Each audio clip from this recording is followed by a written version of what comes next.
Здравейте, скъпи приятели! Понеделник вечер, време за тренировки.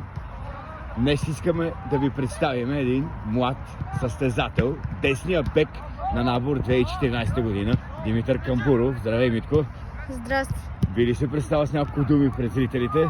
Да. Игра. Как се казваш?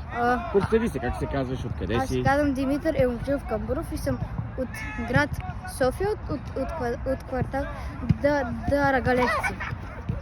От кога тренираш в Арес? От 2 години. Как се чувстваш в отбора? Супер. Преди това тренирал ли си някъде другаде? Не. Как ти се вижда натоварването на тренировките? Много е натоварващо. И много са. И упражненията стават още по-трудни. Това притеснява ли те или напротив карате да се чувстваш все по-уверен в себе си? Караме да се чувствам още по-уверен. Как намираш представянето на твоя набор в състезата в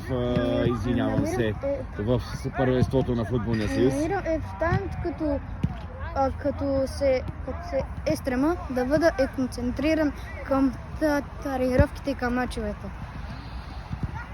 Добре, къде е Митко Камбуров след 10 години? В Реал Мадрид искам да съм. Пак ли ще си десен бек? Да.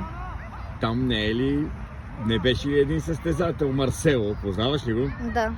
Знаеш ли неговите умения? Не. Пожелавам ти да го задминеш.